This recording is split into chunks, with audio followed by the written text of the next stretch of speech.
Hi, this is John Clements. Welcome to the UMass Fruit Advisor and for apple testers. Today is September 26, 2011. We're here at the UMass Cold Spring Orchard in Belchertown, Massachusetts, and the apple variety for today is Cortland. In this case, this particular strain of Cortland is Redcort. Now these trees were planted in 2002. They're on M9. Let's see, the rootstock is M9. I'm not sure of the strain. I think it might be Pagum 2, which is kind of a vigorous tree. Now Cortland is a typical tip-bearing apple. These trees have pretty good vigor. They've done reasonably well in this super spindle system where the trees are planted 2 feet apart. Cropping on Cortland is not quite as high as it might be on some other varieties like Macintosh, but fruit size gets pretty big on this super spindle. These ought to pick out to 600 or 700 bushels an acre. I'm going to pick them and count up the yield, and we'll see, and I'll let you know at the end of this segment.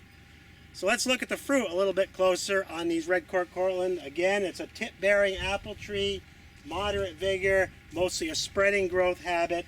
The fruit do have a tendency to set up in clusters. They need to be thinned down to 2 fruit per cluster.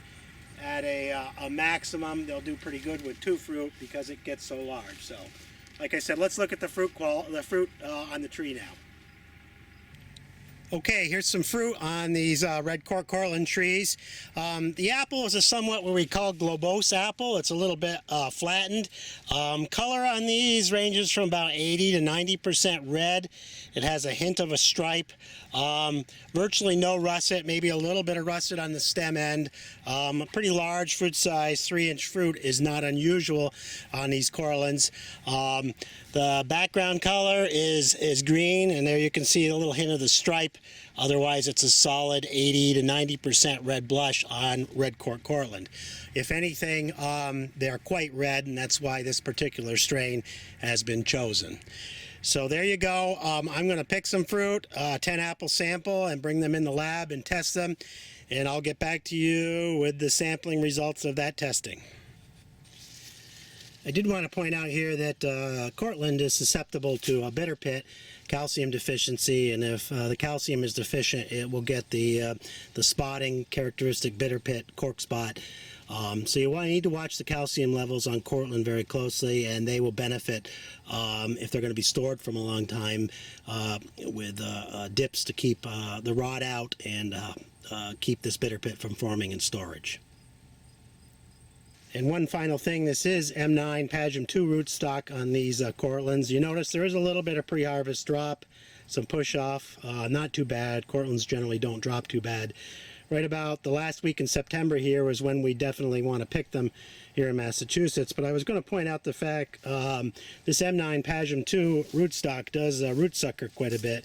There's some Oriental Bittersweet in here too, but you can see the rootstockers on this, and it's one thing I've noticed about M9 Pagum 2 is a tendency to sucker quite a bit. Here's a good example of quite a bit of suckering on this tree right there. Those are all M9 Pagum 2 rootstock suckers. Okay, so we got these Redcort Cortlands picked.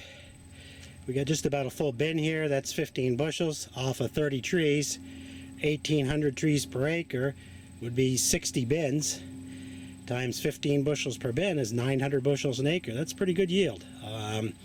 There was some hail damaged fruit I had to put down, so I feel 800 to 900 bushels an acre with these Redcort Cortlands on this super spindle planting space 2 by 12 feet is very realistic. So that's a real good yield. Okay, here we are in the lab for these Redcort Cortlands. Here's the starch index, averaging about 4. Notice one apple there is about an 8. I don't think this starch index test on Cortland is all that reliable, and I wouldn't use it too much. Usually the last week in September is about right. The flesh doesn't brown particularly good. That's a characteristic of Cortland that's nice.